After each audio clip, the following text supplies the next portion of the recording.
the Brooklyn Nets have added yet another former All-Star. First they had KD and Kyrie, then they added James Harden, then they added Blake Griffin, and now they added LaMarcus Aldridge over the weekend. What do you think that means in terms of the way that the league is dealing with players and super teams and movement? I think the league is on fire right now. Enthusiasm, popularity of the game, the interest in all of the teams. Just think about it like this. Zion, Booker, John Morant, they were on squads last year that did not make the playoffs. Just think about that for a second. And now all of a sudden you have the Utah Jazz playing amazing basketball, the Denver Nuggets making moves and putting themselves in championship position. And then you have what the league has always had. A couple of villains, a couple of super teams. I hate to admit it to everybody, but the Lakers and the Celtics basically have 50% of all NBA championships. Like literally. And so when another team pops up and puts itself in position to win, it's refreshing for the league. And I'm not a guy that wanted to see KD leave OKC to join the 72-win Warriors, but you know what else the league has to make sure that it guards itself against? Wow, if we see the Nets and the Lakers, it's gonna be the greatest thing that happened to the NBA. It's gonna be so fantastic. But let me give you the undercurrent that people gotta pay attention to. That James Harden and Blake Griffin both tanked it at their previous situation before they got to this one. So to the rest of the world, James Harden can say that he's MVP. And playing in Houston and playing for the Nets, James Harden is performing like an MVP. And you know like how much I love his game. But he dogged it in order to get what he wanted. Yep. It's funny when Blake Griffin goes to the Nets and he dunks his first basket. Like a lot of people think that's funny, right?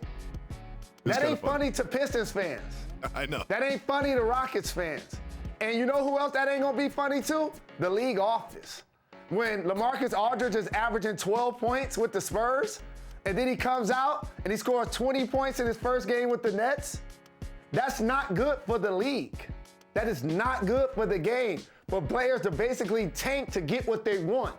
But for the Nets, they're doing exactly what you would want a team to do. Get all of the equity you can and put yourself in a position to win multiple championships. I mean, part of the chatter about this was the forming of a super team, and a lot of people had their eyes on KD, who did make that move to the Warriors, and, oh, he can't do it by himself. He needs to get these players. I don't understand the criticism. What is Sean Marks supposed to do except put the best basketball team together that he can? Why wouldn't KD want to help to win a championship? Why wouldn't you want to be on a good team? I think that all criticism of Kevin Durant surrounding this and this weekend and him going back and forth on the Twitter is unjust and unwarranted. If I'm Sean Marks or I'm a franchise, I'm trying to put together the best team to give myself the best chance because nothing is guaranteed. And we've seen this season how injuries can derail things. It's nice to have some insurance in place on your roster. Well, I think you just conflicted two different points. I think LaMarcus Aldridge, Blake Griffin, at this point of their careers joining the Nets is vastly different from one of the best players in the world, Kevin Durant, joining the 73-win Warriors. And so, as the pickup basketball expert of the world, I want to ask you an important question. When you go play pickup ball, don't the two best players actually pick teams so that they don't play together? Well, Jalen, when you go play pickup, don't you want to be on the best team so you can win the most games? It's that simple. It's the same in the NBA. Now, not only did the Nets sort of rearrange their roster, in the arms race, Los Angeles answered. They added none other than former Piston and former Cav, who was bought out, Andre Drummond. What does this signing mean for the Lakers in the West? I'm glad you talked about the arms race because I got mine. Make sure you get yours. Shot one.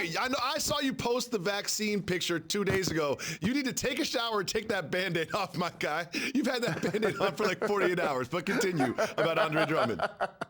It's a new Band-Aid, but I appreciate you. My arm still hurts. Here's the thing I want to say about Andre Drummond. I'm happy for him. And again, so here's a 35,000 square foot view. For the Lakers and the Nets, and for Andre Drummond, this is outstanding because they need the big fella. They need his bulk, they need his rebounding, they need his ball skills, they need his scoring. They're going to need him to win it all. And I'm happy he's in the position to do so. But you know what ain't good for the league? When the Thunder play and Al Horford is not playing the rest of the year.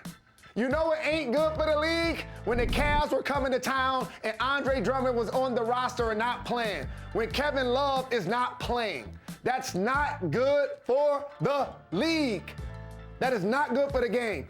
In 3, 2, 1, you're gonna see Adam Silver, who I believe is the best commissioner in sports, figure a way to navigate teams who at this point of the season are only focused on saving or making money versus the balance of power in the league. When I buy a ticket, I should be getting fair value of what that roster could provide, not understanding that, oh, Horford's not playing because we're gonna save and wait till the offseason to move him.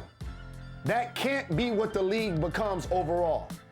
I think that's a good point. And you touched on something that is very important for this Lakers addition of Drummond is gives them a lot of versatility in the front court. They still have Gasol, who hasn't been great this year, but they have him. They have Drummond, who gives rebounding, rim protection, size, if you're going up against a Jokic. But then you also have Montrez, and you can have AD at the 5. You have LeBron. They've got this mix of 5 players that they got Morris. They've got this mix of players they can mix and match combinations to match up anything that an opposing team, an opposing series in the playoffs brings at them, which is why I think this is so important. And I don't know if you've looked recently, but they haven't been rebounding the ball that well, and that is something that Andre Drummond does best in the league, if not just one of the best in the league.